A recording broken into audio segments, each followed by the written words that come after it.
create this hateful fantasy world and meet our next generations head on.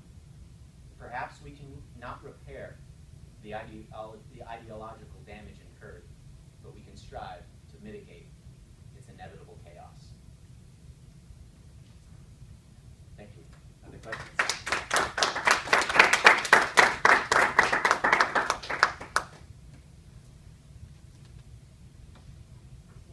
It's locked.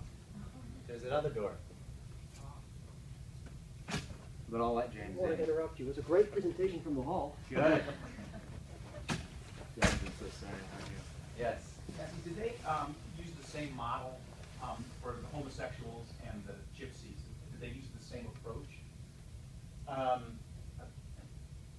Did they use the same approach? Well, the gypsies were, and the homosexuals, undesirables were, but Jews allowed for that to happen to these other undesirables. This was the fantasy. The Jew was the overarching evil. And then there were other undesirables that were clearly problems, but the Jew was the source of that problem. Is this concept happening again today? Has this come back around for us? In the last, this is my father for all of those who didn't meet him. Yeah.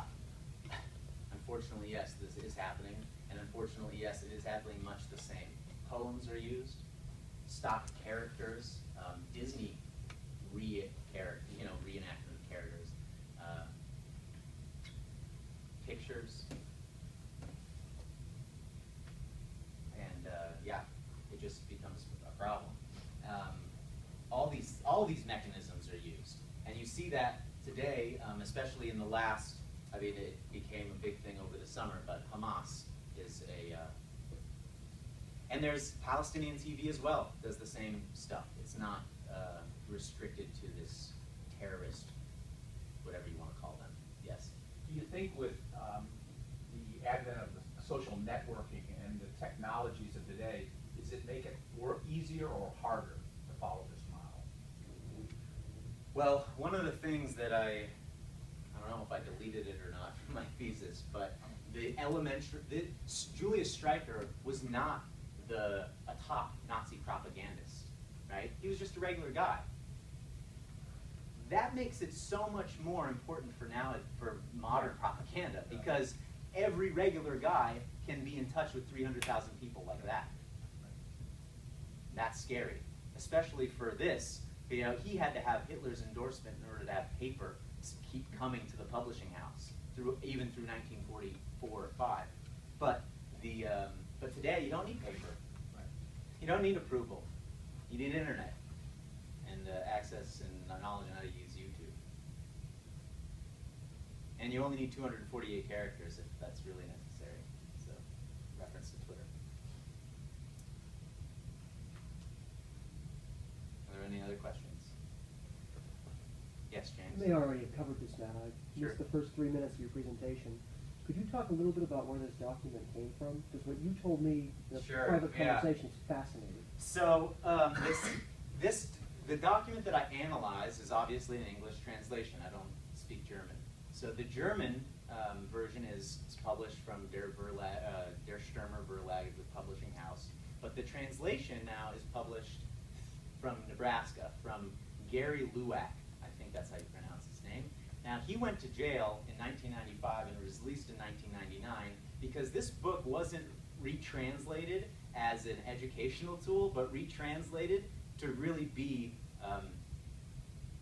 disseminated as Nazi propaganda in English.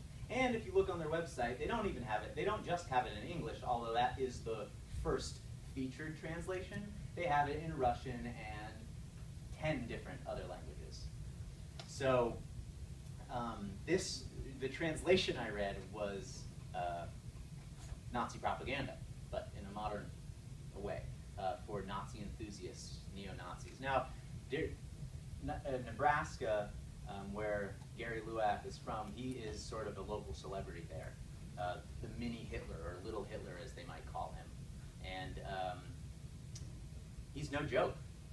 He's current, 2013, and I think I saw an article from 2014 illustrating his neo-Nazi activities.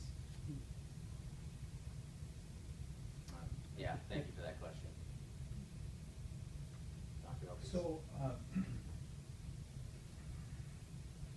so Stryker published these two books, but they weren't really part of the educational ministry. So this really these works stood outside the education ministry. Yes. Were there equivalents to these books that were published through the official? So were there books like this that were officially placed into schools? I mean, if these got into schools, they got in through an unofficial means. But were there official Nazi school books that Well, as we know, as teachers, like even though we have a textbook, we search for other teaching tools. And so this was a teaching tool accompanying textbooks. It didn't directly accompany a textbook, but it did. Now, the textbooks of Nazi Germany weren't fantasies or narratives like this, but the actual textbooks delivered from the Ministry of Propaganda or the Ministry of Education to the children wanted to refashion the German mind to be a war mind, to see racial supremacy as necessary. How they did this was they did what is called reverse chronology. Blackburn is a theorist who talks about Nazi education. He calls it reverse chronology, where instead of starting history at its beginning, in the beginning there was this created, and then it led to this, and so on and so forth. This reverse chronology started with Hitler, and so it created this persona, and then it tracked backwards and led to how we got to here, but from a backwards. So this promoted like a fantasy right out, like an idea right out front, and then began to construct it more. Does that answer the question?